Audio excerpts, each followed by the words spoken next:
Deus, na hora que eu cheguei, eu tô sentindo a unção de Deus. Aleluia! Você entendeu? O mistério de Deus.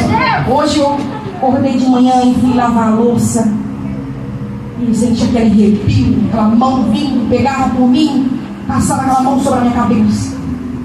E aí eu já louvando de manhã e eu falava, Senhor Espírito Santo, que graça. E eu comecei a louvar o Senhor e comecei a chorar. E o Espírito Santo falava para mim, Marcelo, se prepara, porque hoje eu vou descer a casa. Aleluia! E quando os irmãos começaram a louvar,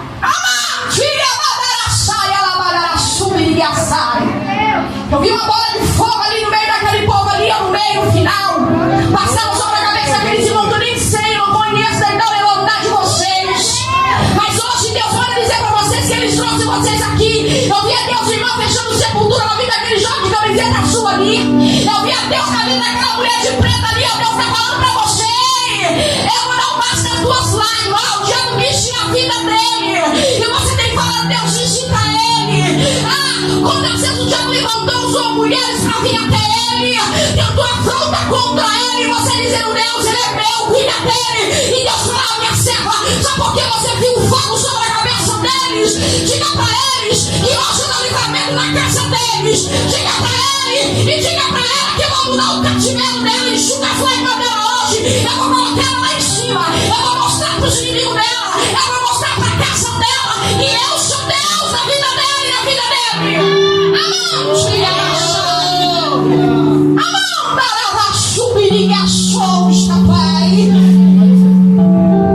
Receba da parte de Deus. Vocês não têm ideia quando vocês pisam o pé aqui o que Deus está fazendo por vocês. Aleluia! Vejo Deus trabalhando na vida financeira, na vida sentimental, Deus restaurando. O diabo tentou separar, o diabo ficou comprado, o diabo veio tentando de todo Deus. Chegou falando, não se preocupa, aquele que Deus ungiu, aquele que Deus separou para você é seu, filha. É seu. O diabo não toca naquilo que o Senhor deu para a tua mão, colocou na palma da tua mão. Ele pode até tentar, mas em você ele não toca, na tua casa ele não toca, nos teus sonhos ele não toca, porque a mão do Senhor está estendida sobre a tua casa. Quando o irmão começou a cantar, eu vi uma bola de fogo e o Espírito Santo me tomou e me estragou minha serva. E eu fiz assim, Senhor, Deus, não levante a mão, porque hoje eles estão levando uma unção para a casa dele. Quando ela chegar dentro do quarto, não é você que vai entrar, mas o Espírito Santo vai entrar dentro do teu quarto, na tua cama. Eu vejo um espírito de paz, eu vejo um espírito de alegria, eu vejo um espírito de mansidão, de compreensão, de temor dentro da tua casa a partir de hoje. Diz o Senhor, eu estou entrando lá dentro.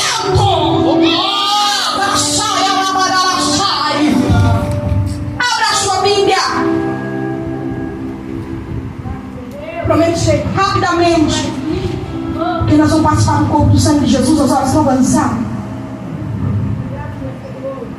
Tem glória a Deus aí, igreja? Tem aleluia aí, igreja? Aleluia! Abra sua Bíblia, livro de Lucas, capítulo 8.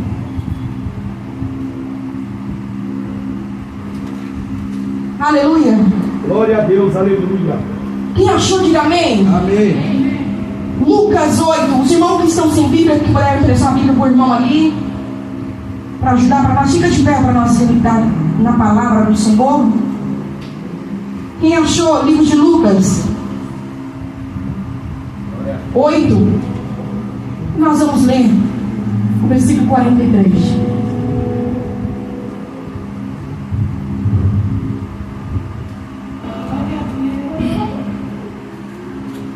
Vamos ler o versículo 40, perdão, para nós entrarmos no contexto bíblico completo, né?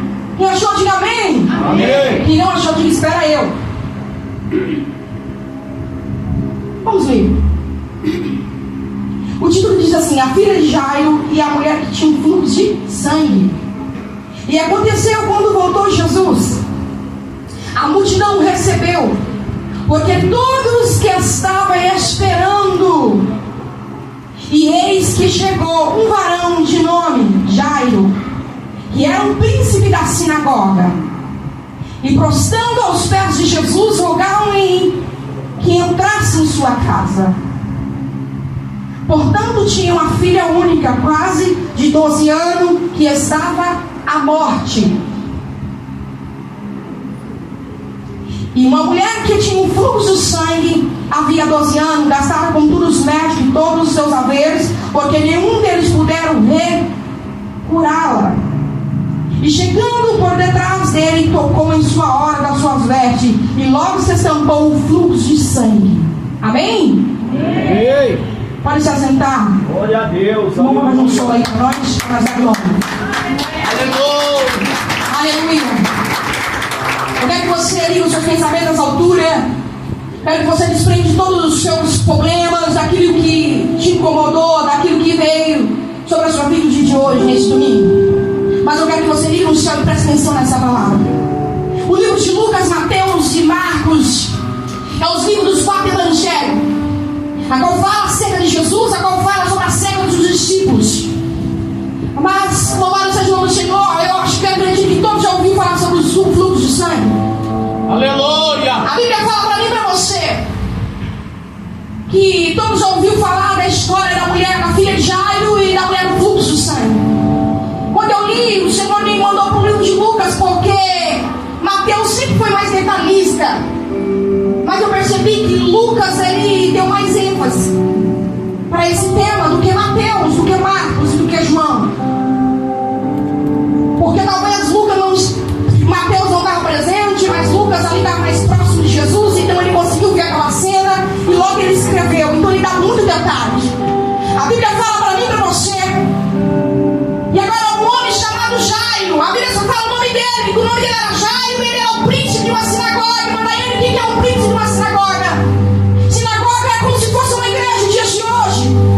Jairo era responsável, ele servia a sinagoga de Jerusalém. Ele era responsável pelos pergaminhos, ele era um escriba, ele cuidava daquela sinagoga, ele era preocupado com aquele povo que todos os dias à tarde, no sábado, ia ouvir a palavra. Ali ele era o responsável, ele abria a sinagoga, ele cuidava de mais ou menos de toda a documentação, de quem entrava e quem saía, ele chegava na porta, ele recebia, e ele era considerado o mestre, o principal, o responsável daquela sinagoga que chamava Jairo, aquele homem. E a Bíblia diz que, louvado seja o nome do Senhor, Jesus pregava. E o que Jesus pregava incomodava todos da sinagoga, porque eles viviam na lei de Moisés. Eles pregavam na lei de Moisés, e agora Jesus estava vindo, operando sinais e maravilhas de poder, e agora os príncipes da sinagoga escandalizavam com Jesus, porque Jesus disse: eu sou o verbo. Jesus agora começa a falar: eu sou Jesus, eu vou ressuscitar. E todos ficavam ali. Jesus não era bem-vindo naquela sinagoga, muitas vezes, porque o que Jesus pregava confrontava aquele povo, porque ele estava na lei de Moisés, e não queria aceitar que Jesus era o verdadeiro Messias, que era Jesus. E a Bíblia diz que Jairo, ele tinha um poder aquisitivo. Jairo, ele não era um homem simples e humilde, não. Jairo, ele tinha uma posição, ele passava, e as pessoas, as mulheres tinham que cobrir o rosto e abaixar a cabeça, porque ele era um príncipe da sinagoga. Então Jairo se considerava aqui, mas um dia a enfermidade bateu na casa dele. Meu Deus. E a Bíblia diz que a enfermidade bateu na casa dele e a filha dele ficou doente. Eu imagino, porque mãe é mãe. Eu sou mãe, eu tenho 2 filhos, a Heloísa e o Kalel. E quando os meus filhos ficam doentes, a primeira coisa que eu vou pro joelho. E uma mãe vendo uma filha ficar doente, uma mãe, ela sabe quando o filho está doente. Imagina a mulher de Jairo preocupada, dizendo: Jairo, a menina está doente, a menina está muito mal. Meu Deus. E todo tipo de remédio, chamando os médicos ali, gastando todo o dinheiro. Jairo preocupado, os médicos falando que não havia resposta para aquela menina, o que ela tinha. Agora Jairo preocupado sai até Jesus, porque ele era contra Jesus, mas agora ele viu que a medicina não tinha recurso. Os príncipes que estavam sentados com ele nas cadeiras da sinagoga não poderiam resolver o problema dele, mas ele ouviu falar de Jesus, de operar o milagre. Ele disse: não, eu vou quebrar o protocolo, eu vou até esse Jesus e vou pedir para ele entrar na minha casa. Oh, glória. E a Bíblia diz que ele vai até Jesus. Jesus estava ali, talvez na casa de Pedro. Não sei, mas vamos conjecturar. E chegando lá, Jesus ele pede: mestre, vai até a minha filha. Ele se prostra e diz: mestre, vai até a minha filha. Vai até a minha filha, porque ela está à morte. Não significa que ela havia morrido, ela está à morte. Ou seja, ela está beirando a morte. Aleluia. E a Bíblia diz que Jesus sai e ouve e tem compaixão dele. Viu um sacerdote se prostrando, um príncipe da sinagoga se prostrando com as suas vestes, se prostrando diante dele. Aquela multidão vendo Jesus, esperando Jesus dar uma resposta. Imagino eu. Jesus ele não recua, ele não nega, ele vai. E quando Jesus está saindo, porque imagino eu, Jesus dentro da casa pregando, uma multidão igual essa aqui sentada, ouvindo a palavra, e pessoas da janela ouvindo a palavra. Quando Jesus saiu da porta, a multidão veio sobre Jesus e começou a falar: mestre, mestre, mestre, mestre, cura meu filho, mestre, estou aqui, mestre, o que é o reino do céu? Fazendo pergunta para Jesus e pedindo cura para Jesus. Aleluia. E a Bíblia vai dizer que a multidão o acompanhava, de tal maneira que Jesus não tinha caminho para passar. É multidão. Multidão, não estou falando de 3, 4, 5 pessoas, multidão. É mais de 3, 4, talvez 5 mil pessoas ali. Os discípulos, imagina os discípulos: calma, calma pessoal, calma, ele vai falar com você, ele vai pregar ali, ele vai subir ali. E Jesus tentando passar no meio daquela multidão. Mas a Bíblia diz que havia uma mulher. A Bíblia não dá o nome dessa mulher, mas a Bíblia fala que havia uma mulher que sofria 12 anos de um fluxo de sangue. Aleluia. Numa linguagem português correta, falando, o que é um fluxo de sangue? Um fluxo de sangue é a menstruação que todas nós mulheres temos. Isso significa o quê? Que nós estamos preparando um período para ser fértil, para ser mãe. Uma dádiva de Deus. Tem mulher que reclama, mas isso é um presente de Deus. Mas aquela mulher havia 12 anos sofrendo de um fluxo de sangue, de uma menstruação. Muitos dizem que não é esse tipo de... que é, mas pelos estudos nós compreendemos que é esse tipo de fluxo que ela havia sofrendo. E a Bíblia fala ali para você que há 12 anos essa mulher sofria. E havia uma lei que se uma mulher houvesse um fluxo de sangue, o marido não podia deitar perto dela, ela não podia tocar no objeto, porque se ela tocasse aquele objeto se considerava impuro. O marido não dormia no período que ela estava fértil, no período que ela estava menstruando, no período que ela estava com fluxo de sangue. O marido não se deitava do lado dela, porque se ele deitasse, encostasse, ele estaria impuro, ele tinha que se purificar. Agora essa mulher está 12 anos numa situação dessa. O pai e a mãe abandonou. O pai e a mãe colocou para fora de casa e agora ela está perambulando, morando sozinha no deserto, para fora da cidade, porque se alguém viesse ela e morar fluxo, só que ela não conseguia dar um passo porque escorria sangue sobre ela. Aquela mulher não podia entrar no lago, aquela mulher não podia entrar numa represa para tomar um banho, porque ela havia um fluxo de sangue sobre ela. E se ela andasse na cidade e se pingasse o sangue, talvez na cidade as pessoas apontariam: imunda! Meu Deus! Imunda! Gritavam em alta voz e todo mundo se afastava dela porque ela era considerada amaldiçoada, impura. Mas a Bíblia diz que 12 anos ela vivia uma vida fugindo, uma vida se escondendo. Eu imagino que aquela mulher fazia de tudo para sobreviver. Viver é uma coisa, sobreviver é outra. Ela não vivia, ela sobrevivia. Sobreviver era você lutar. Sabe alguém que está num hospital com um aparelho aqui, você está aqui de pé, sentado, já comeu, já dormiu, tomou uma Coca-Cola hoje, comeu um macarrão maravilhoso? Você vive. Você que teve 2 mãos para lavar a louça, pegou seu filho no colo, deu um beijo, olhou para o seu esposo, abraçou e disse: amor, eu te amo. Deus, obrigado pela família que eu tenho, a louça que você tem, você lavou, o carro que você anda, a casa que você anda. Você vive, porque Jesus está em você, mas quando as pessoas estão doentes de vê-la, está lutando para sobreviver. Aí está a diferença entre viver e sobreviver. Aquela mulher ela estava sobrevivendo. Durante 12 anos ela era amaldiçoada, ela era apedrejada para as pessoas repudiavam ela, porque ela tinha um fluxo. Imagina aquela mulher se cobrindo de pano, com um monte dia ela ouviu falar de Jesus. Aleluia. Ela ouviu falar o nome de Jesus. Eu imagino ela, onde ele vai estar? E eles dizem, sai daqui, imunda, sai, não toque em mim, porque senão não vai impuro. Eu só quero saber onde ele está. Mas um dia ela ouviu falar que ele estaria numa casa. Eu imagino ela se cobriu com panos, escondida, porque se alguém pegasse ela, irmão, ela poderia ser morta, apedrejada, porque era uma lei, não podia. Uma mulher com fluxo de sangue estar no meio da cidade, porque se tornava impuro. E agora, eu imagino ela escondida, tentando entrar no meio da multidão.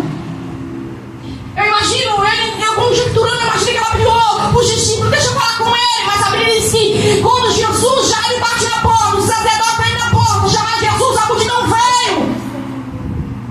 Eu imagino os discípulos, não, agora não pode. E Jesus no meio daquela multidão, aquele povo tocando, tentando tocar em Jesus. E a Bíblia fala para mim e para você que aquela mulher ali no meio daquela multidão, ela tenta chamar Jesus, Jesus, cura eu. E a multidão comprimia Jesus, a multidão estava por essa aberta, e todo mundo queria falar com Jesus, todo mundo queria tocar em Jesus. Mas a Bíblia diz que ela não desistiu em meio à multidão. Ela correu o risco de ser morta, apedrejada, porque ela estava em fluxo. Mas ela disse, não, eu vou tentar ir no meio da multidão, assim, filtra no meio da multidão. E a Bíblia fala para mim e para você que Jesus andando, aquele povo, todo mundo agarrando em Jesus, e os discípulos fazendo uma corrente, imagino eu, não toca nele, abre passagem, deixa ele passar, ele precisa ir até a casa de Jairo, a orar na casa de Jairo. E as pessoas paralíticas dizendo, mestre, não, mestre, eu estou aqui.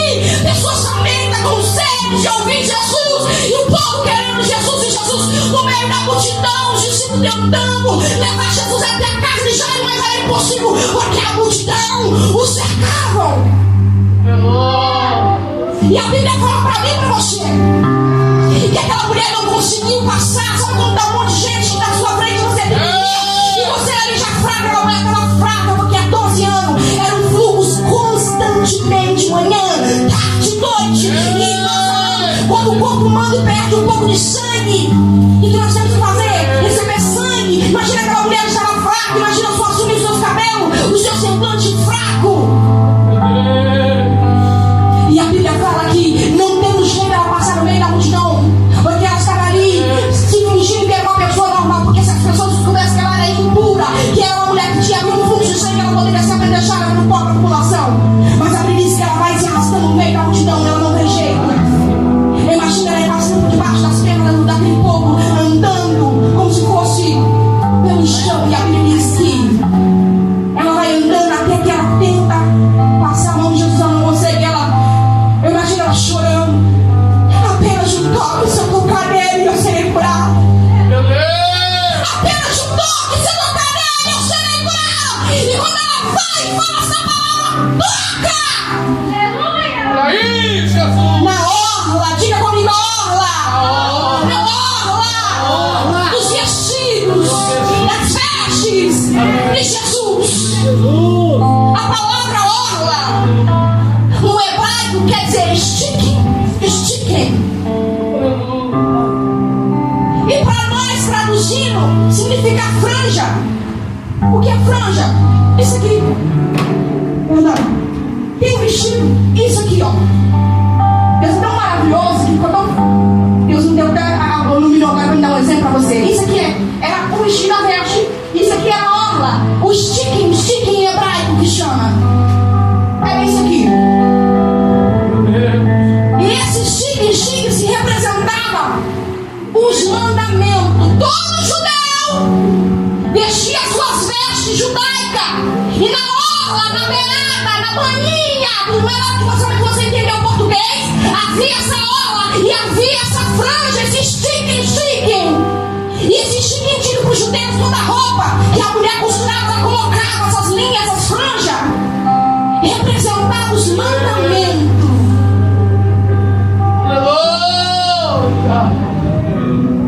E quando essa mulher, a Bíblia bem clara dizer que o Lucas fala que ela tocou na orla.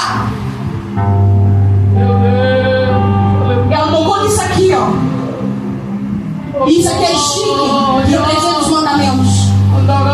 E a Bíblia fala para mim e para você. E quando ela tocou, no meio daquela multidão, Jesus para e olha para trás e diz: imagina para algum dos seus discípulos, talvez Pedro, Tiago, João, quem me tocou?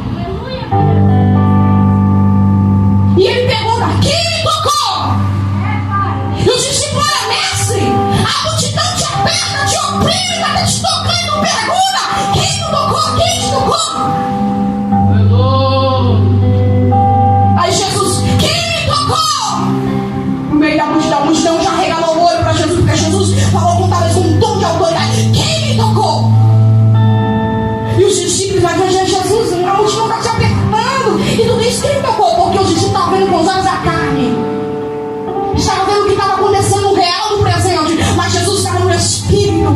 Porque quando aquela mulher tocou, ela não tocou apenas em Jesus, ela não tocou em Jesus, mas ela tocou na orla. E a orla representava os mandamentos. Cada barrinha, cada tirinha da roupa de um judeu representava os mandamentos. Aí eu entendi que quando ela tocou, Jesus falou assim: porque eu sei que de mim saiu virtude. Porque quando você toca, quando você se alimenta da palavra, a palavra tem virtude, o mandamento é a palavra do Senhor. E Deus está falando hoje para você: eu tenho poder para a tua vida. A palavra tem poder de cura, a palavra tem poder de libertação. Aquela mulher não precisou tocar em Jesus, mas ela tocou no que havia em Jesus. E o que havia em Jesus era o Pai. Glória a Deus, aleluia. Os mandamentos, a lei era do Pai. Então quando ela não toca em Jesus. Jesus: epa, esse toque foi diferente. Meu Deus, aleluia. Ele sentiu. As pessoas passaram o braço em Jesus, tentaram tocar Jesus, mas quando ela tocou foi diferente. Ele olhou para trás: quem me tocou? Nessa multidão te aperta, te oprime, diz: quem te tocou? Eu sei, porque de mim saiu virtude.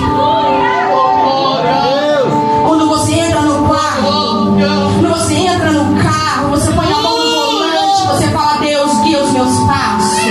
Você está tocando. Quando você olha para os seus filhos, você dá aquele sorriso maravilhoso: obrigado, Senhor. Você está tocando.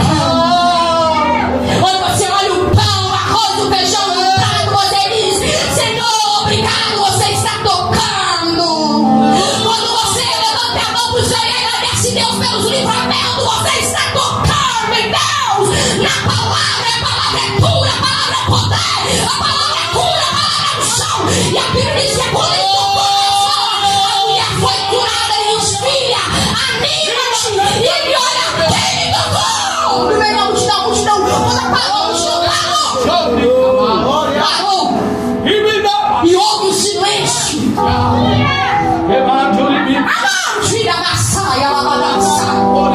Houve um silêncio, todo mundo com os olhos regulados olhando para Jesus. Jesus sei que dele saiu virtude. Imagina aquela mulher com aquelas franjas na mão.